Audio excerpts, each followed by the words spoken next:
mo kéré mi dé tó fi roko kótókótó kórókó kótókótó kórókó kókó roko. The story of Dado, a wandering warlord. Dado was a refugee with a military reputation who came from Oyo.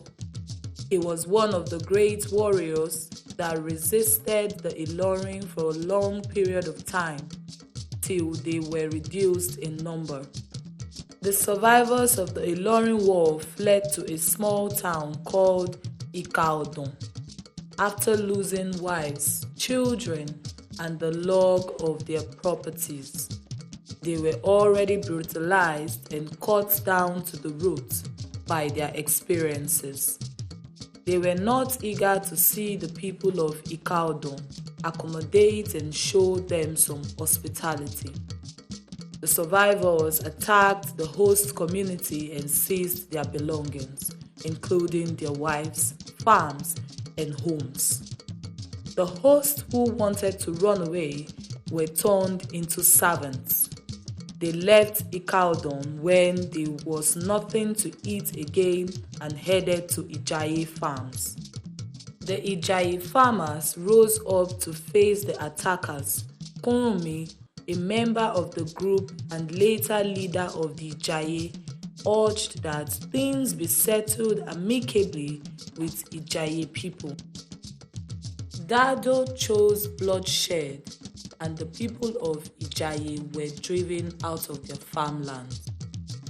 They went back to Ìka-Ọ and kept Ìjàyè as their permanent home, and Dado became the leader of Ìjàyè. But he was restless and indifferent to farming. He was only interested in fighting wars with no plan for farming and civil rule. He accused the people who were farming of being cowards, and he often frightens them with incessant volleys that many of the people often mistook the fired volleys for an attack on the village. They would flee into oblivion.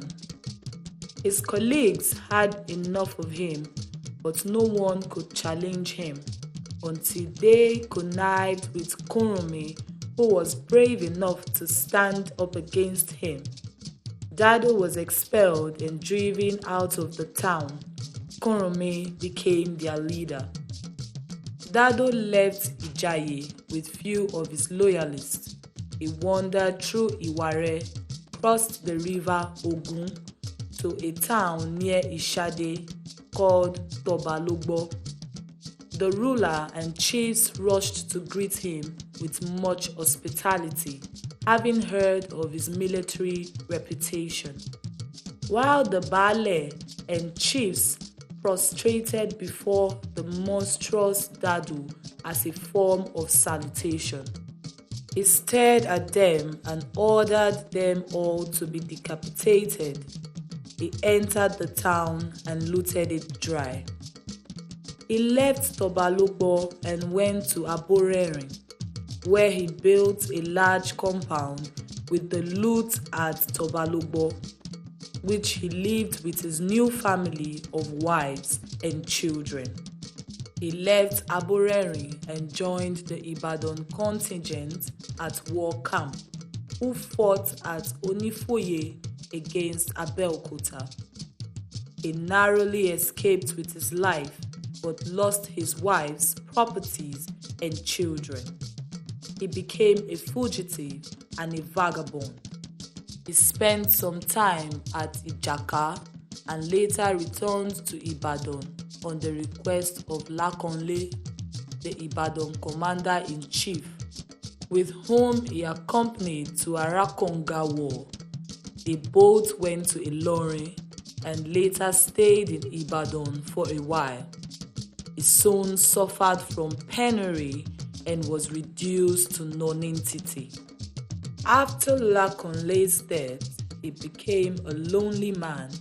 Having no place to go, he returned to Ìjàyè, where Kúrunmí was then at the zenith of his glory with old animosity against Dado still ranking in his breast. Kúrunmí had him arrested and executed.